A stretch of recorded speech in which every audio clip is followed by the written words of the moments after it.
ខ្ញុំធ្លាប់គិតថាពេលវេលាអាចព្យាបាលខ្លួនឯងបានប៉ុន្តែរឿងកូនលងផុនយូរហើយធ្លងកិនថាមិនសមឡើយតែពេលឃើញត្រាំត្រាយតើបដឹងថាអូនក្រនជាងមុនលេងក្រនលេងឈឺមិនស្ទុះស្ទីមិននឹងពងងារអូនលេងចិត្តតនរឿងពីមុនអូនគ្មានចាំវេលាអូនស្រមៃច្រើនដងថាបើសិនជួបបងអូនគួរធ្វើបែបណាតែមិនបានត្រៀមទេថាពេលជួបមានគេក្បែរជីវ៉ាឲ្យអូនធ្វើចិនយ៉ាងណាតើឲ្យអូនធ្វើចិនយ៉ាងណា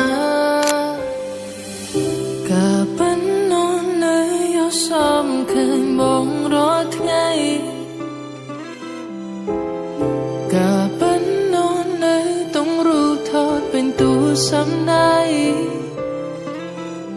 កំលែងចាំតែអនាគតยังធ្លាប់ស្រមៃនៅមានតម្លៃអូនចង់ធ្វើវាឲ្យបានក៏ប៉ុន្តែអូននៅសរសេរចម្រៀងពីបងរពេលចេញក្រៅអូនតែងរកមើល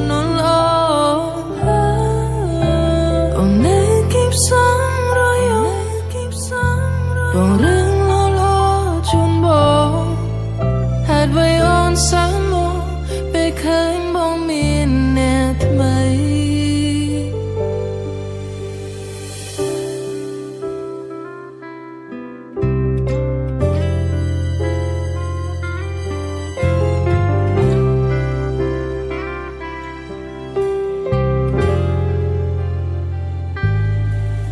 បងស្រមៃច្រើនដងបើសិនជួបបងអូនគួរធ្វើបែបណា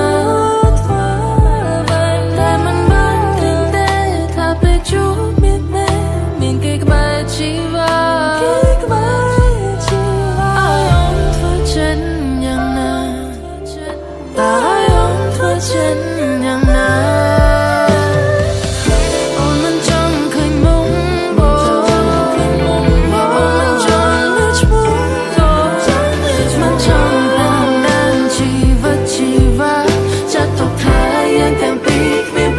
ស្នេហាតែបងគិតច្បាស់ហើយមែនទេ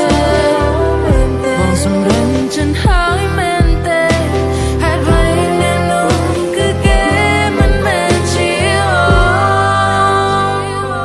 មិនមែនជាក៏ប៉ុន្តែអូននៅយកសំឃើញបងរាល់ថ្ងៃក៏ប៉ុន្តែអូននៅតុងរូបថតពេញទូសំដីកំលែងដែលយើងចង់តែអនាគតยังធ្លាប់ស្រមៃនៅមានតម្លៃអូនចង់ធ្វើវាឲ្យបានក៏ប៉ុន្តែអូននៅសរសេរចម្រៀងពីពេលចេញក្រៅអូនតែងរកមើលនោះ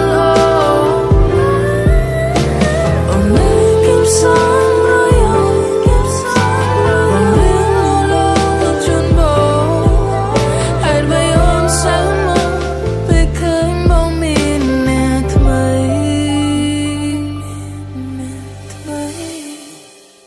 ឬក៏เป็นចិនស្រីមិនត